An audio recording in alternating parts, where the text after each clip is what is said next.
휴스턴은 최근 수년간 골든스테이트 왕조의 유일한 대항마였습니다. 끝내 워리어스를 넘어서지는 못했지만 팀의 전술과 컨셉의 완성도는 정말 훌륭했죠.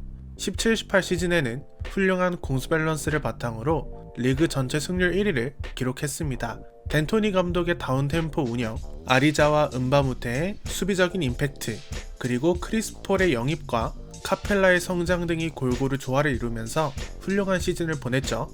하지만 18-19 시즌을 앞두고 아리자와 은바무테가 이적했고 폴, 고든, 카펠라가 부상에 시달리며 로테이션 운영에 큰 어려움을 겪었습니다. 결국 첫 25경기에서 11승 14패에 그치며 서부 컨퍼런스 14위까지 떨어졌었죠. 이렇게 망하나 싶었던 팀을 구한 선수가 있었는데요. 바로 제임스 하든입니다. 12월 14일부터 2월 22일까지 32경기 연속 30득점 이상을 기록했고 40득점, 50득점을 넘어 60득점까지 기록했을 정도로 경이로운 득점 페이스를 보여줬습니다. 야니스에 밀려 MVP를 수상하지는 못했지만 하든이 받았어야 했다는 의견도 굉장히 많았기에 더 아쉽게 느껴집니다. 이번 이적 시장은 대격변이 일어나며 대부분의 팀들이 전력 보강에 성공했는데요.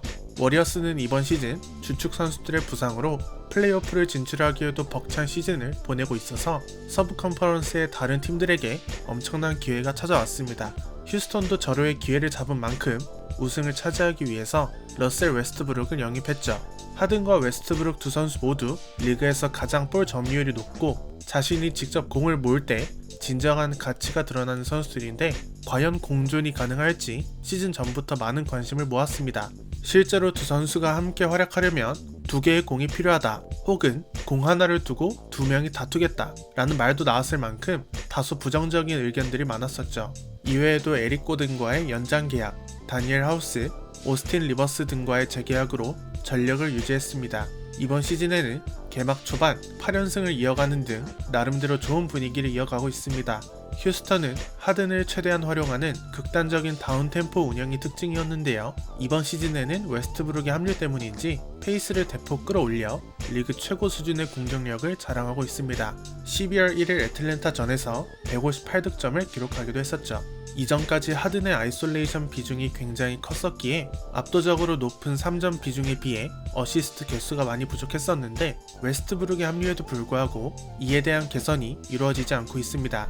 팀의 1, 2 옵션인 하든과 웨스트브룩 모두 아이솔레이션을 즐겨하는 데다가 팀 전체적으로 슈팅 효율성이 많이 떨어지는 편이라는 게 크게 작용하는 듯 합니다. 팀원 대부분이 평균 이상의 리바운드 장악력을 가지고 있어 제공권에 있어서도 훌륭한 모습을 보이고 있습니다. 하지만 그리 두텁지 않은 선수단 뎁스로 인해 주전 의존도가 굉장히 높은 모습을 보이는데 이는 분명 플레이오프를 포함해서 전 시즌에 적지 않은 영향을 미칠 것으로 예상됩니다.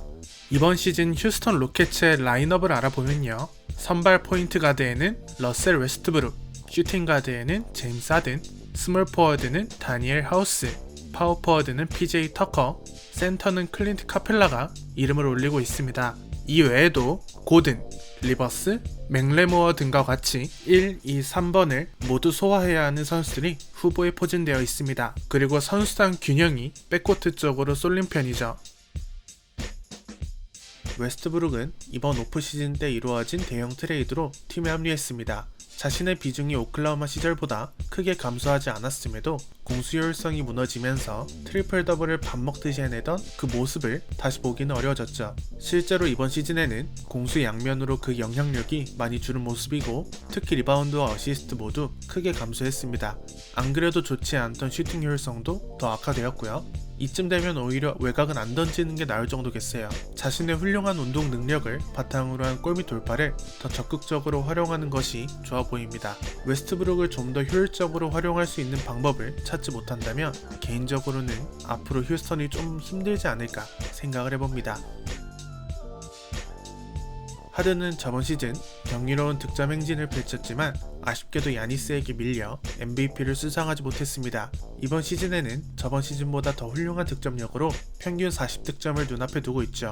안 그래도 넘사벽 수준으로 얻어내던 자유투 개수가 크게 증가했다는 점이 인상적이네요. 이를 제외하고는 각종 스탯의 변화는 거의 없습니다. 또 인상적인 것은 미드레인지를 거의 시도하지 않습니다. 돌파와 3점만으로 리그를 지배하고 있다는 것이겠죠. 오히려 득점 기대값과 효율성을 동시에 잡는 최고의 선택이라고 볼 수 있겠습니다. 리그 20경기에서 벌써 59득점과 60득점을 기록했는데 남은 시즌 동안 어떤 득점 페이스를 보여줄지 정말 기대됩니다.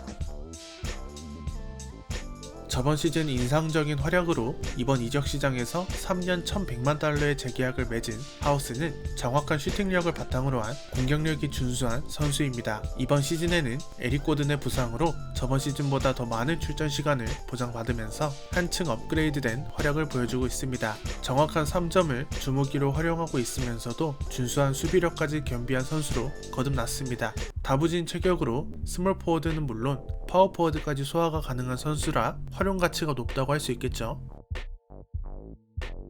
터커는 리그를 대표하는 살림꾼 스타일의 선수입니다.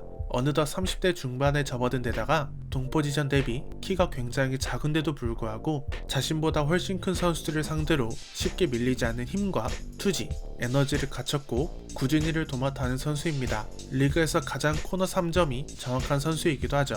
이번 시즌에는 공수 양면에서 한층 업그레이드된 활약을 펼치고 있고 특히 공격 효율성이 많이 개선되었는데 골밑 성공률이 매우 인상적이네요. 터커는 휴스턴에 절대 없어서는 안 될 존재라고 할 수 있겠습니다. 휴스턴의 차세대 프랜차이즈 스타인 카펠라는 이번 시즌 커리어 하이급 활약을 펼치고 있습니다. 자신의 약점이었던 자유투가 여전히 말썽을 부리고 있지만 한층 좋아진 보드 장악력이 인상적입니다. 호흡을 맞출 수 있는 A급 볼핸들러가 한 명 늘었기 때문에 거기에서 나오는 파생 효과도 기대해 볼 만할 것 같습니다. 외곽 옵션이 없다는 게 아쉽게 느껴지지만 다른 선수들의 외곽이 워낙 좋기 때문에 오히려 카펠라가 인사이드에서 중심을 잡아주는 것이 나을 수도 있겠네요. 아직 어린 편에 속하기에 한층 더 성장할 수 있는 가능성이 충분한 선수라고 할 수 있겠습니다. LA 클리퍼스의 수장인 닥 리버스 감독의 아들인 오스틴 리버스는 이번 오프시즌 때 미니멈 규모의 재계약을 맺었습니다. 저번 시즌 중 워싱턴에서 방출되고 휴스턴에 합류해 꽤 많은 출전 시간을 보장받으며 평범한 활약을 펼쳤습니다. 팀의 뎁스가 부족한 탓에 포인트 가드에서 스몰 포워드까지 넘나들며 활약하고 있고 전체적인 슈팅 효율성이 많이 떨어지는 편이며 수비에서도 별다른 영향력을 보여주지 못하고 있습니다. 3점이 그나마 준수한 편이지만 특색이 없는 무색무취한 선수라고 생각이 드네요.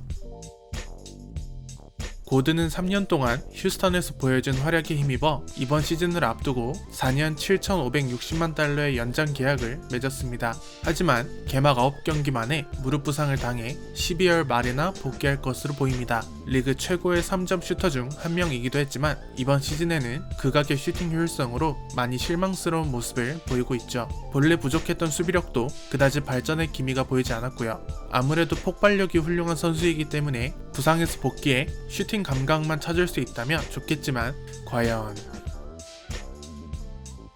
맥레모어는 이번 이적 시장에서 2년 400만 달러의 계약을 맺고 팀에 합류했습니다. 꽤 높은 순번으로 데뷔했지만 15-16 시즌을 기점으로 매 시즌 출전 시간이 감소하고 있었는데 이번 시즌 휴스턴에 합류한 뒤로는 꽤 많은 출전 시간을 보장받으면서 좋은 활약을 펼치고 있습니다. 본래 준수한 3점을 지니고 있었는데 이번 시즌에는 전체 야투의 약 86%를 3점에 투자하면서 커리어 최고의 공격 코트 생산력을 기록하고 있습니다. 12월에는 뜨거운 손맛을 보여주고 있기도 하죠. 하지만 리버스, 고든과 같이 다소 부족한 수비력이 아쉽게 느껴집니다. 이번 시즌 휴스턴 로켓츠에 대해 총평을 내려보면 하든, 웨스트브룩 등 백코트 경쟁력은 리그 최고 수준이지만 포지션 균형이 안정적으로 잡혀있지 않아서 백코트의 부담이 가중되고 있습니다. 스몰 라인업을 활용하다 보니 기동성은 훌륭하지만 전체적으로 피지컬이 밀려서 수비에 어려움을 겪고 있습니다. 웨스트브룩이 벽돌만 안 던지면 더 여유로운 정규 시즌을 보낼 것 같네요. 만약에 이 팀에 하든이 없다고 생각을 해보면 정말 끔찍하죠. 이번 영상은 여기까지고요. 다음 영상에서 봅시다. 안녕.